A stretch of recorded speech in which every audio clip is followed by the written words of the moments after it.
Welcome back, Beach Boys fans. You know, I don't have too many concerts lined up this summer. Mike Love isn't coming anywhere near me. The Surf City All-Stars again, nothing in my neck of the woods. I won't be able to see Al Jardine until August. And I would like to see some more concerts, especially Beach Boys related ones. And I noticed that not too far from me, in Akron, Ohio, on the last day of the school year, a group called Pet Sounds Live was going to play. So I checked out their website, looked up a few things about them, and I was pretty impressed with what I saw. And I thought, you know, I don't see tribute bands very often. Maybe this will be a nice change of pace. Maybe they'll do something really different or really unique. Maybe there'll be some very impressive choices of songs. You know, a tribute concert could be a lot of fun. The closest I've come to a tribute show would be the Surf City All-Stars. They're not really a tribute band per se, because often David Marks or Al and Matt Jardine will play with them, and all of the musicians in the Surf City All-Stars played with the Beach Boys proper at some point. So though they are a tribute group, they kind of have more of an in. So I was going in mostly blind to see this Pet Sounds Live Beach Boys tribute band. The big draw, of course, being that they perform Pet Sounds in its entirety, from beginning to end. And I knew that there were songs that I have never seen done live by Mike or Brian or Al or anyone else from Pet Sounds. I was pretty excited to see these done live for a change. So I decided, you know what, my last work day for the year, might as well treat myself to a concert and maybe it'll be a lot of fun. And indeed, it was. Before the show, I went over to the brew pub next door to the Goodyear Theater, the concert venue, and I decided to have a quick drink before the show, and I ran into a group of people who were very excited for the show. I wore my Brian Wilson Pet Sounds gear, and they were talking to me about the album and what I'd heard about these musicians and so on. They seemed like very, very friendly people, and so I told them, hey, I heard these guys are pretty good, I'm excited to see them. Of course, I'd seen Brian Wilson play at this same venue several years ago, talked a little bit about that, and I said, yeah, we'll see what the evening holds. Turns out, those guys were the band. Once I got in and got seated, I realized I saw them setting up their instruments. Indeed, when their keyboardist sat down at the keyboard to play, he looked at me, I was in the front row, and just went. So, there you go. Good thing I didn't say anything bad, huh? So, they have a video that plays during their show, I should say both before the show, during the show, at the intermission, maybe even a little bit after, of various things from 1966 to kind of get everybody ready and in that sort of state of mind. There are things like an ad for the Wild Wild West TV show. They played a Batman kind of TV spot from the 60s about how children need to go out and buy U.S. savings bonds and savings stamps, things like that. There was an Elvis Presley trailer, I think it was for Spin Out or something like that. So get us kind of in the frame of mind for 1966, and the group came out. Again, not a big group. Have, of course, all the instruments that you need, and plenty of percussion as well, but not like a huge, we talked about like the Holiday Vibrations Orchestra, you know, this big group of people with all different instruments playing these songs. Not so much the case here. Very small group, very tight group, and they started off, just to get things moving, they did Don't Worry Baby and I Get Around, so we have a single. Don't Worry Baby, you might remember when I see Mike Love, used to be Mike and Bruce, but now I guess it's just Mike Love, do Don't Worry Baby. I'm not a big fan of Brian Eichenberger's lead. The man singing on this song did much better, I think, and Don't Worry Baby was a solid start to a show. Followed it up with the flip side, I Get Around. This is my junk single that I hang on my wall, so it doesn't matter what happens to it. But pretty solid start. And after that they jumped into California Girls, doing a very similar to Mike Love kind of joke, and one of the keyboardists said, yeah, you know, in our minds we'll be thinking, I wish they all could be Ohio girls, that sort of thing. Very similar to the gags that the Beach Boys do whenever they perform the song somewhere besides California. And after that, we get to the meat of the show, actual Pet Sounds. So what the group did was they put quotes up on the screen, various interviews and things that have to do with Pet Sounds.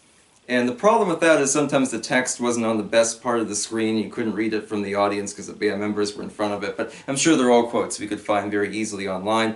And they would also occasionally play session tapes and things like that, no doubt taken from one of the big box sets. Here's my colorful record I unboxed and reviewed not too long ago.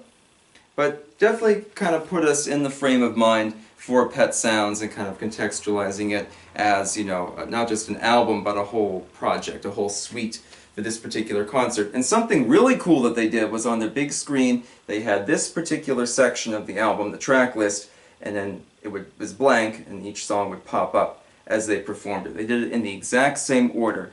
Amazing performances, all the way from Wouldn't It Be Nice to Caroline No. Every single song rang true. They were all done perfectly.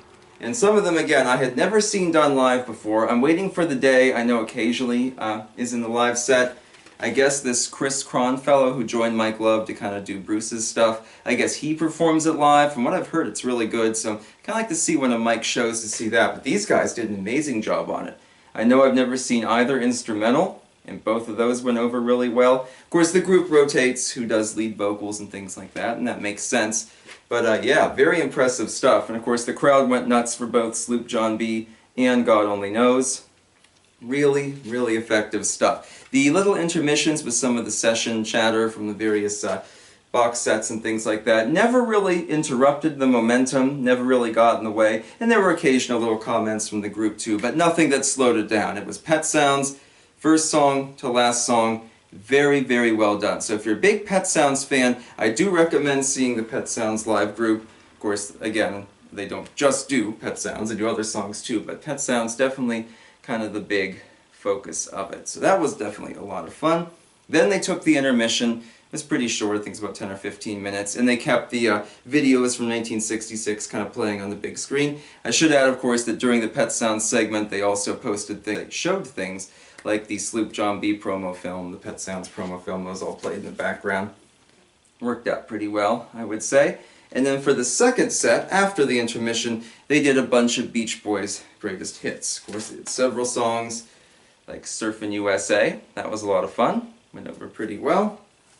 Surfer Girl, which was actually the penultimate song for the concert. They saved it till almost the end. Surprisingly, did not ask for audience participation, which I thought they would. You know, Mike Love always has you take out your phone and put on your flashlight and stuff like that. They didn't really do that, but they didn't really need to either. Played pretty good.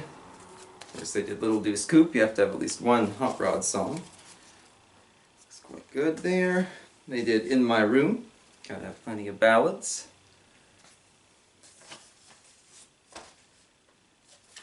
Fun, Fun, Fun was not the last song done for the show. You know, a lot of groups, Beach Boys or Beach Boys related, Fun, Fun, Fun's usually either the second to last or final song. These guys did it a bit earlier, but great performance. I liked it a lot. The big encore was Barbara Ann. They joked after Surfer Girl, well, we know one more song. I guess we could kind of do it, maybe. And of course that was Barbara Ann. That was the big audience number, everybody up and moving a little bit. We did a few from kind of the later 60s. Do It Again and Darlin' were both featured. Again, both done very well. And they did Sail on Sailor, which is really about the closest we get to a deep cut. Did a nice job. The lead vocalist did flip-flop some of the lyrics around, and that was a little bit distracting. But overall, a good performance. It rocked pretty hard. I should add, the one curveball in the show, the one thing I didn't see coming, I know there's an answer near the end of it. They flip-flopped the lyrics and sang from Hang On to Your Ego instead. So it started as one and ended as the other. That was pretty cool. Legitimately did not expect that. Excuse me.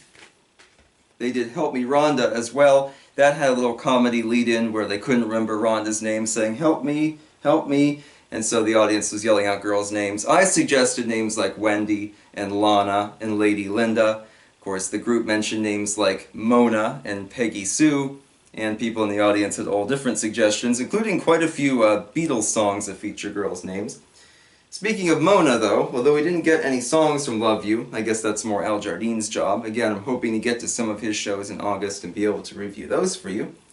But there were people in the audience who kept asking for songs from Love You, such as Love as a Woman and Johnny Carson. Those didn't happen, not ones you're likely to see anybody do live. But it's cool to know that people are listening to Love You. Maybe they purchased that We Got a Groove box set, just need a little bit more. So that made me laugh, that made me really happy, I think, to see that. So after the show, of course, if you went to the merch table, got a chance to meet the group. Of course, I have to buy a t-shirt. I try to buy a shirt at every show I go to. So my Pet Sounds Live t-shirt, nothing on the back. Figured I'd wear it today. And I bought their CD, so I, of course, waited my turn in line. Super friendly. 4 guys from the group were there. Also only one who didn't come out for merch and signing stuff. and I purchased their CD as well. Surprisingly, the CD is not just the Pet Sounds tracks. They have a few of them on here. Let's see, God only knows, Sloop John B. and Wouldn't It Be Nice? I forgot to mention the group did do Good Vibrations as well. They did that right after Pet Sounds to end that first set. Forgot to mention that. But these are all really good covers. Interestingly too, these are in studio. They're not like live recordings. And they are very competently done. Make for a good solid listen. So I introduced myself to all the members of the group.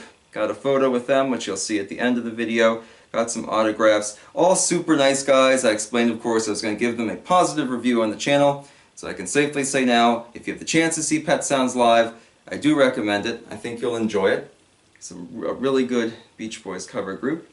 But they were kind enough to subscribe to my channel, and maybe I can do some stuff with them in the future. I know I'd certainly like to. So if you've seen any good Beach Boys tributes below, please let me know. Or if there's another group that does Beach Boys tributes I should cover, again, please let me know.